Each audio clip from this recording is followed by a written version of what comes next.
Graça e paz, amém. O tema da minha mensagem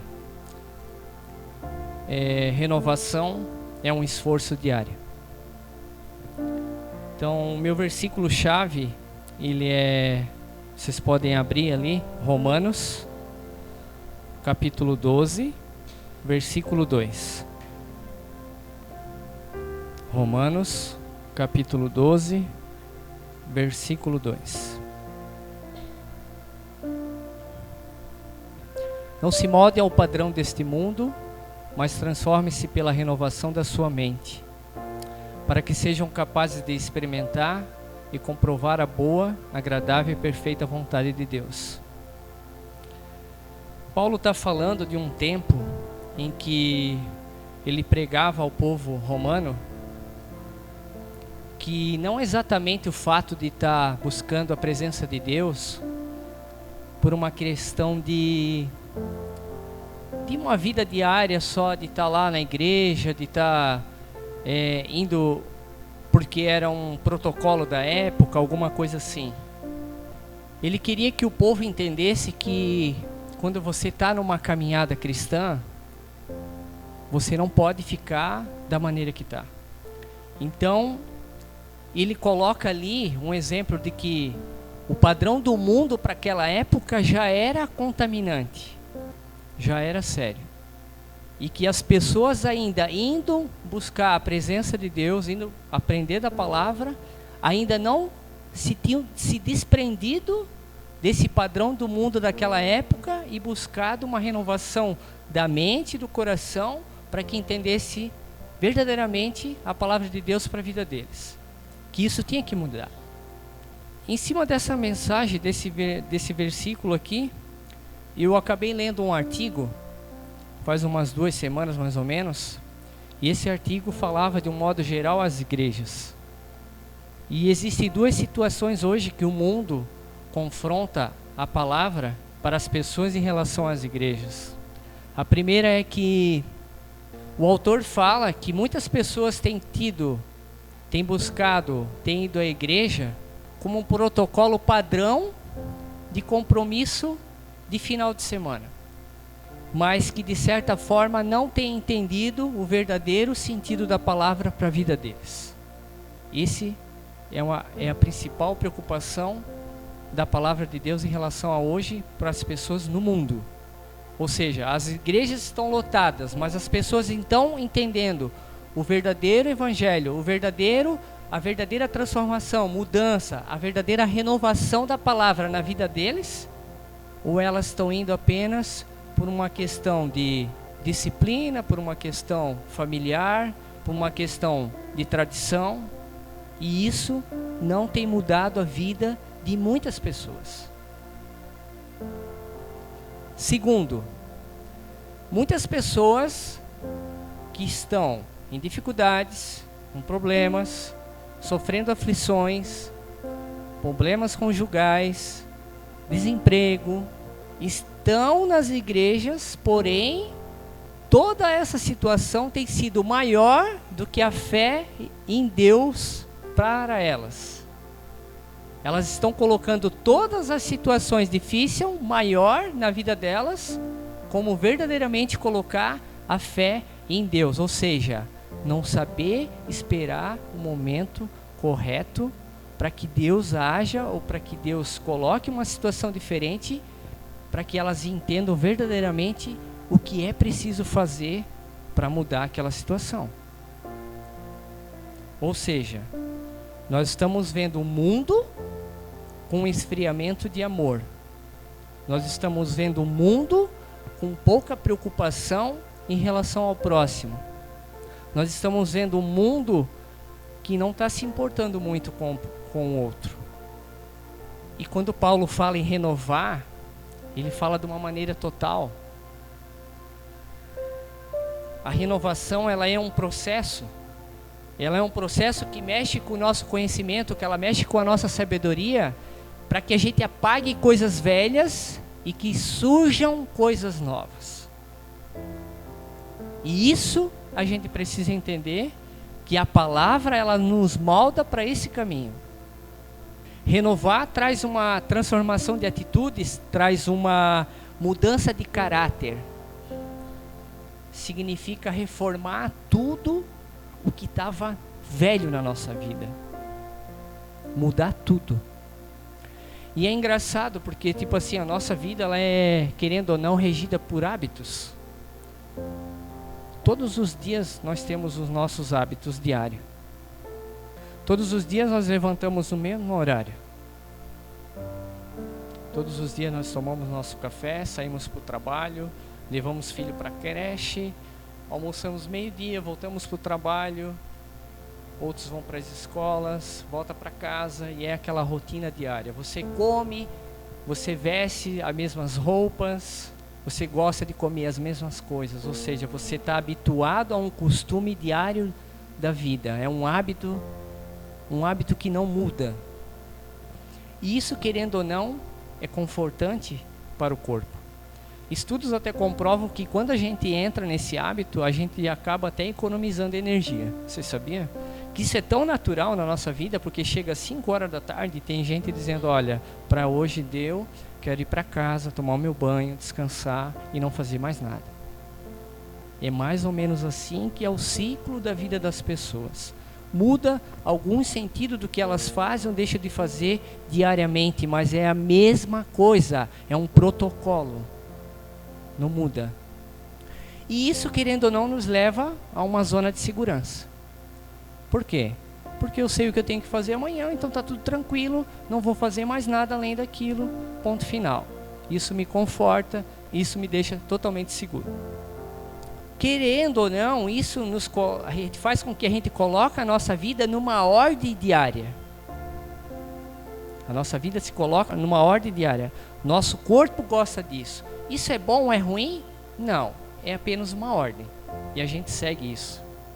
Essa ordem, querendo ou não, ela produz em nós uma zona de conforto. O Giga vai colocar uma foto ali.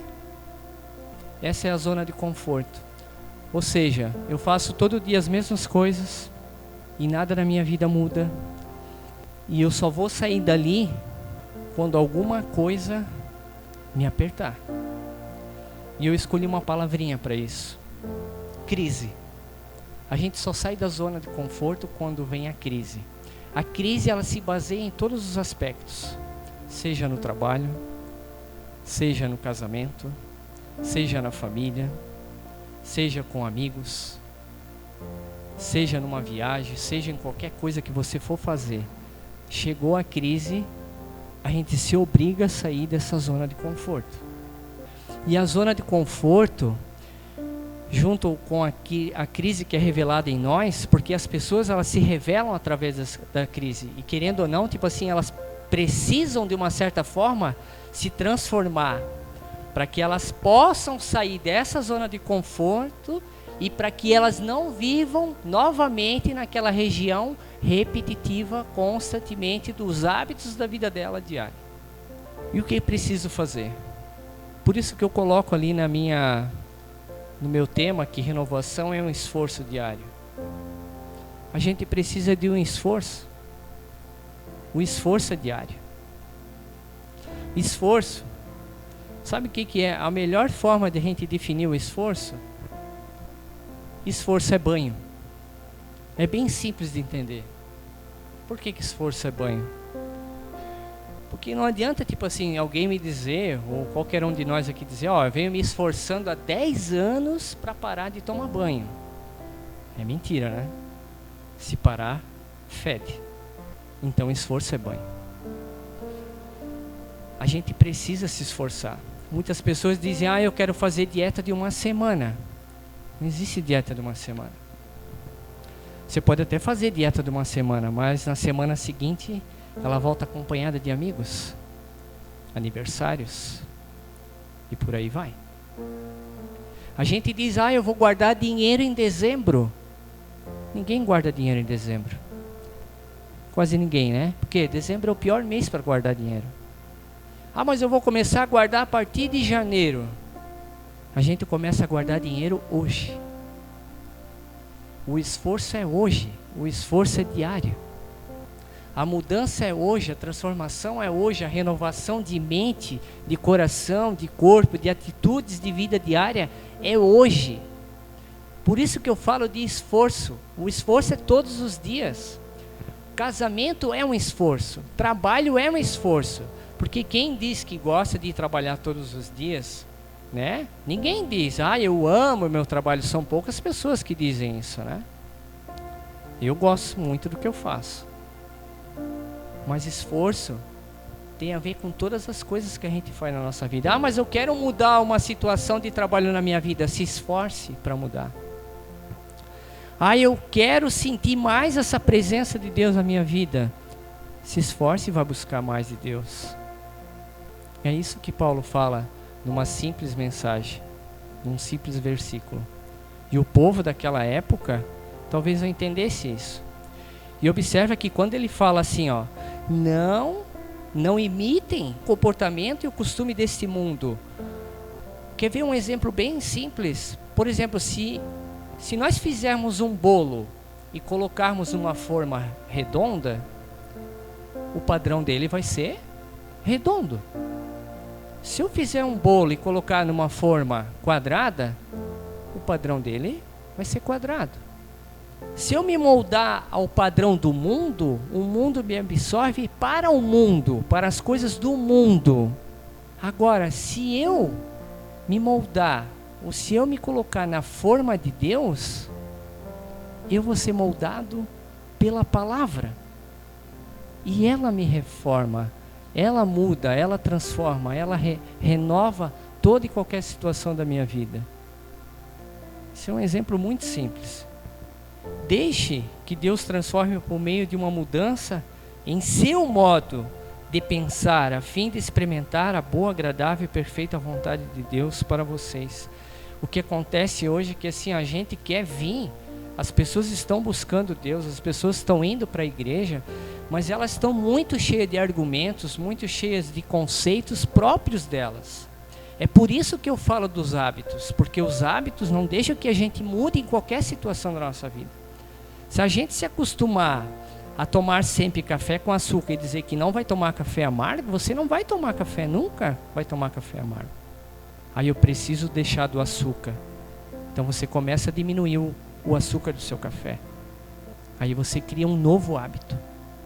E olha que a gente fala de uma coisa simples. Então as pessoas estão indo na igreja, não, eu acho que isso não é para mim. Isso eu tiro da minha vida. Não, eu estou indo à igreja porque eu quero ouvir hoje um sermão, mas não vai adiantar nada eu ouvir pelo um lado e sair pelo outro, e eu não entender o que ele quer dizer para que possa mudar alguma situação da minha vida. Muitas pessoas dizem, isso não foi para mim hoje. A todo instante o esforço é diário em nossa vida. Desafios, limitações, algumas situações que desanimam nós no dia a dia, as limitações, né, que nos impede de se aproximar mais da palavra, mais de Deus, mais da mudança cotidiana da nossa vida. A gente precisa entender que para Deus mudar alguma coisa, eu preciso deixar Ele fazer. Eu preciso fazer com que eu entenda que esse versículo aqui, eu estou acostumado com o mundo realmente. Realmente eu estou vivendo mais um mundo e esquecendo as coisas de Deus. E quando a gente esquece as coisas de Deus, quando a gente está mais impregnado no mundo, a gente acaba se esquecendo realmente de Deus. Que a gente só vai lembrar dele no momento de dificuldade. No momento em que a gente quer buscar alguma coisa que possa virar a chave da nossa vida. Mas espera aí, eu não virei a chave da minha vida. Eu não mudei a direção, o caminho da minha vida. Então eu preciso primeiro buscar mudança. Buscar mudança. Vocês não precisam abrir, o Guilherme vai colocar ali, 2 Coríntios capítulo 4, 16 ao 18. O apóstolo Paulo fala, por isso não desanimamos. Embora exteriormente sejamos desgastados, interiormente estamos sendo renovados dia após dia. Pois os nossos sofrimentos leves e momentâneos estão produzindo para nós uma glória eterna que pesa mais do que todos eles. Assim fixamos os olhos, não naquilo que se vê, mas no que não se vê. Pois o que se vê é transitório, mas o que não se vê é eterno. Se encaixa direitinho na primeira palavra do versículo do apóstolo Paulo. Porque se o mundo nos dá todas as coisas. Não que nós não temos o direito de ter todas essas coisas. Temos. Mas essas coisas são transitórias, que nem ele fala. Essas coisas são passageiras. Isso vai acabar. E o que vai vir depois disso é a minha salvação, é a nossa salvação. É a nossa vida eterna com Ele. Por isso que entender a palavra dessa forma fica mais fácil. Não tem como a gente deixar que o mundo esteja acima de Deus. Que as coisas desse mundo estejam acima de Deus na nossa vida. Deus vai nos abençoar de acordo com aquilo que nós somos, de acordo com aquilo que nós buscamos, de acordo com aquilo que nós renovamos dia após dia como pessoa, mas primeiramente na palavra dele. 2 Coríntios capítulo 5, 17. Portanto, se alguém está em Cristo, é nova criação. As coisas antigas já passaram e eis que surgiram coisas novas. Vocês viram que um versículo foi se encaixando ao outro? Renovação, coisas novas. Eu e o pastor Isaí, a gente está cansado de falar e a gente vai falar isso a vida inteira enquanto a gente pregar. Que não tem como a gente buscar a presença de Cristo para a nossa vida, a presença de Deus para a nossa vida e não ser diferente. Se a gente não for diferente é porque alguma coisa de errado tem. E olha que Paulo falava isso há mais ou menos 2000 anos atrás. E isso é o que a gente vê hoje. Isso é o que a gente está se deparando hoje. Não tem como não ser diferente se Deus for o centro da minha vontade. Não tem. Eu fiz uma outra frase aqui. A partir do nosso posicionamento, tudo a nossa vida mudará. Por isso, não fique exigindo que as pessoas mudem. Mude você e veja o que irá acontecer. Talvez esse seja o maior problema das pessoas, né? A gente tem olhado muito para o próximo. A gente vê o cisco, né? A gente vê o cisco no olho do outro e esquece que temos uma trave no nosso olho, né? Isso é não entender e não buscar a primeira mudança em mim, a primeira mudança em nós.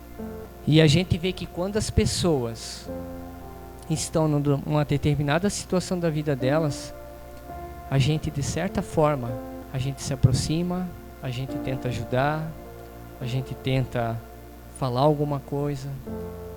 Às vezes não precisa nem falar em relação à palavra. Nós tivemos um exemplo muito claro no último encontro da nossa oração, que às vezes um simples abraço pode mudar muita coisa na vida de uma pessoa, né? Às vezes ela não tem nem um abraço. Às vezes ela não ouve nem um eu te amo. Às vezes ela não ouve nem um elogio. E isso é preocupante, porque essas pessoas são absorvidas pelo mundo. E às vezes elas estão esperando alguém com a presença de Deus, com a presença de Jesus, para que faça alguma coisa tão simples, mas que, algo diferente tem em ti. E eu quero sentir o que tu está sentindo. Por isso que, quando eu olho para a vida de Paulo, eu gosto muito do apóstolo Paulo, porque ele é um exemplo de uma conversão instantânea. Porque ele era perseguidor dos cristãos. Ele matava e queria matar o Cristo. Queria matar Jesus. E quando ele tem um verdadeiro encontro com Jesus, ele adormece e de repente ele está jogando no outro time. Ele está pregando, ele está à frente da batalha com palavra e entendendo o verdadeiro sentido do que Cristo é realmente para a vida dele, e através da vida dele, Deus usando ele grandemente para que ele leve as pessoas a entender que só através de Cristo, só através da palavra de Deus, para que possa haver mudança, transformação, renovação de todas as áreas, todos os sentidos da vida deles. E Paulo fez isso a vida dele toda. Ele foi falando justamente isso, para que as pessoas entendessem fervorosamente que a mudança vem através da palavra de Cristo, vem através da palavra de Deus, e que isso só vai ter sentido na vida deles se eles entenderem isso, para que eles não vivam da mesma forma como eles estão vivendo. Então essa é a minha mensagem de hoje, para que a gente possa entender um pouquinho que a nossa vida é um esforço diário. Toda vez que você for entrar no banho, você lembre disso. Se você acha que não é um esforço diário, não fique sem tomar banho, então. Fica uns dias sem tomar banho. O esforço é diário. Buscar a palavra de Deus é diário. Se alimentar dele é diário. Mudar alguma coisa na nossa vida é diário. O ano está acabando, mas amanhã é outro dia, é diário o esforço. Novas conquistas, novos desafios, novas coisas vão surgir na nossa vida. É diário. Nós estamos vivos. Nós vivemos pela graça hoje. E temos essa oportunidade. Nós estávamos mortos, que nem diz a palavra. E através de Cristo que temos vida. Então, continuamos nos renovando, dia a dia. Renovando a nossa fé. Renovando a nossa busca por Ele. Renovando a nossa família, o nosso trabalho, as pessoas que cercam nós. Eu acabei de ler aqui que quando eu mudo, as coisas ao redor vão mudar e tudo vai ser melhor para nós. E a gente entende isso de uma maneira muito simples. Porque o Evangelho é simples. Só que a simplicidade do Evangelho requer um preço. Seguir ele. Amém?